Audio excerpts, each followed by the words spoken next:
I'm Angela Brown in Washington, D.C. The next major move regarding Trump's aggressive agenda for immigration could involve the Supreme Court. One, who becomes a U.S. citizen, and two, how quickly a person gets deported.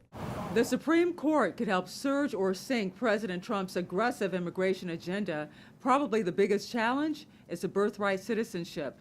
Once seen as legally untouchable, is now being questioned by President Donald Trump and even a small number of his Latino supporters. By that logic, then literally anyone, right, can become a citizen. You just make sure if you're pregnant, you give birth, and oh, that's it, I'm a citizen.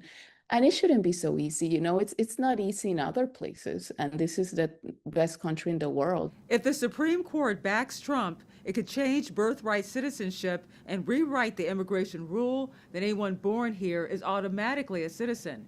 Then there's the Alien Enemies Act. Trump used this wartime power to fast-track deporting Venezuelans. The court blocked it, likely setting up a legal clash in the U.S. Supreme Court again. They invaded our country. So this isn't, in that sense, this is war.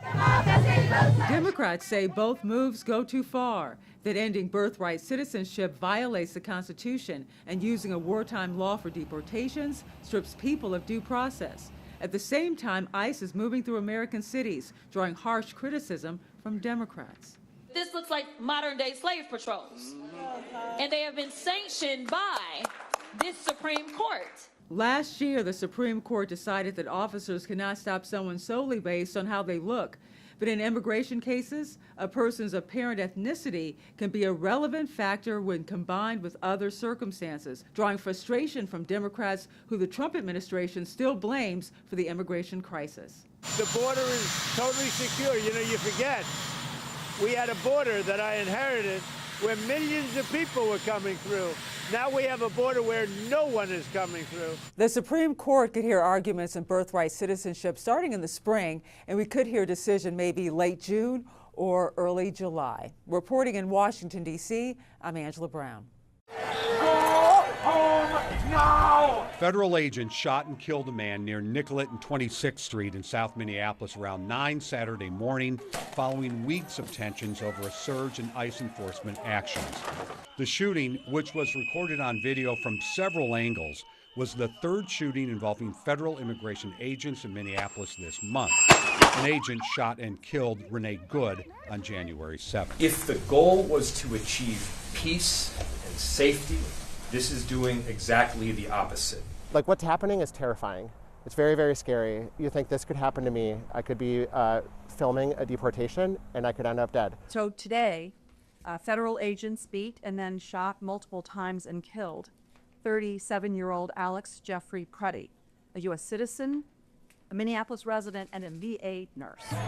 The Department of Homeland Security says Border Patrol agents were looking for an undocumented man wanted for a violent assault when Preddy approached the agents with a 9mm semi-automatic handgun, which he has a legal permit to carry. This individual went and impeded their law enforcement operations, attacked those officers, had a weapon on him, and multiple dozens of rounds of ammunition, wishing to inflict harm on these officers, coming brandishing like that and impeding their work that they were doing. Video available right now does not show Preddy moving toward agents with a gun. Governor Tim Walz renewed his call for ICE to pull out of Minnesota.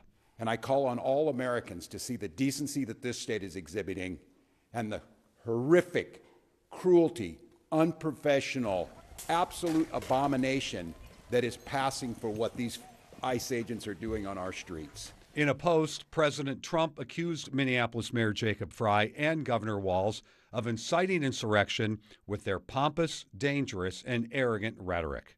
The Minnesota Bureau of Criminal Apprehension says DHS blocked agents from the crime scene despite the state agency presenting a signed warrant. Saturday afternoon, the Hennepin County Sheriff and Minneapolis Mayor asked the governor to deploy the Minnesota National Guard to aid and reinforce law enforcement. Frank Vassalero, WCCO News. An already tense scene in Minneapolis, Minnesota, now inflamed by the deadly shooting of 37-year-old Alex Preddy by a Border Patrol agent Saturday.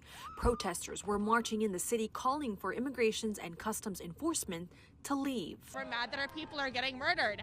ICE is creating a massive problem here. They are the violence in this city. The Department of Homeland Security said agents were conducting a targeted operation when an armed individual approached them. The officers attempted to disarm this individual, but the armed suspect reacted violently. Fearing for his life and for the lives of his fellow officers around him, an agent fired defensive shots. Several elected leaders are denouncing that account. The Trump administration has already called Alex Preddy a domestic terrorist. He was a nurse. Video shows an officer appeared to move the gun just before the shooting, according to a CNN analysis. Minnesota Governor Tim Walz adds Preddy was a lawful gun owner. He's demanding a state-led investigation into the shooting, as state investigators claim federal officials are impeding their access. The federal government cannot be trusted to lead this investigation. The state will handle it, period. The Minneapolis mayor says the city will seek a temporary restraining order to halt immigration operations there. The chaos that we are seeing is caused directly by ICE, Border Control, and this federal administration. I'm Maribel Gonzalez reporting. Put it out! Federal agents killed another person in Minneapolis Saturday morning, and anger is again rising over the agents' presence in the state. I can't stand this anymore. I can't stand what's happening here. The man was surrounded by federal agents when they shot him. Life-saving aid was being rendered, and he was transported by ambulance to Hennepin County Medical Center, where he was later pronounced deceased. The Department of Homeland Security says the 37-year-old had a 9mm semi-automatic handgun with 2 magazines. It's unclear whether he was holding the gun when he was shot. The agents attempted to disarm the individual, but he violently resisted. Fearing for his life and the lives and safety of fellow officers, a Border Patrol agent fired defensive shots. In separate posts on social media, senior White House aide Stephen Miller referred to the person shot as, quote, a would-be assassin and a domestic terrorist. We are under attack by this administration right now, and this is not okay. It's just not. Minneapolis's mayor condemned the incident and is calling on the Trump administration to end the ICE operation in the city. The invasion of these heavily armed masked agents roaming around on our streets of Minneapolis, emboldened with a sense of impunity, it has to end. This is not how it has to be. I'm John Lawrence reporting. Across the street from the Circle K is the grocery store where Stephen Davis happened to be shopping before he saw ICE agents parked outside. They pulled out of the parking lot following someone. I followed them here into the Circle K.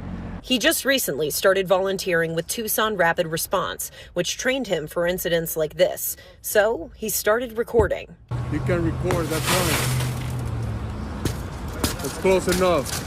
Just 20 seconds into the video, you can see the ICE agent shattering the window of the man's truck. Davis quickly starts asking questions. So what is the purpose of the stop? Well, I can't tell you that. Señor, ¿cómo te llamas? Then the video shows ICE agents arresting the man and putting him into their vehicle, with his food from the grocery store still inside his damaged truck. I never thought that things could be like this in this country. I never thought that. And it breaks my heart. Davis has been present for more ICE arrests since this video just a week ago.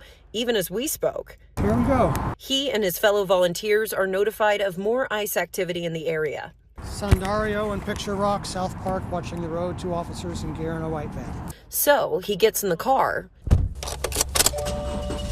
and tries to make it on time, but more often than not, it's already resolved by the time that we get there. The person's kidnapped and everyone's gone. But when they do capture it on video, they say it's worth the miles on the road. We're going to protect our neighbors, and that's the bottom line for us. People say to me, are you trying to obstruct? No, we're trying to expose and show people what's happening. He's sending in his top guard, and really it's escalating because we just want to be left alone. City and state leaders in Minnesota, as well as residents in Minneapolis, reacting to news the Trump administration is changing its immigration enforcement leadership in the city. Good riddance. Couldn't have came sooner. This amid growing outcry after federal agents shot and killed protester Alex Preddy on Saturday. President Donald Trump signaling new willingness to work with Democratic state officials. Trump said Minnesota Governor Tim Walz called him, saying, quote, "It was a very good call and we actually seem to be on a similar wavelength." Walz described the call as productive and said the president agreed to look into reducing the number of federal agents in Minnesota. Minneapolis Mayor Jacob Frey said he also spoke with Trump and told the president his main request is that the immigration crackdown in the city be brought to an end. Meanwhile, some who witnessed Preddy's killing are sharing more details about what they saw. I mean, the thing that stood out to me was that he was calm. There was no way that he was the one escalating this. Amid ongoing protests and the growing memorials to Preddy, there was also a heartening moment of kindness as some Minnesota National Guard members handed out donuts and coffee to protesters. I think that's true Minnesota energy. This is all about community. I'm Reed Binion reporting.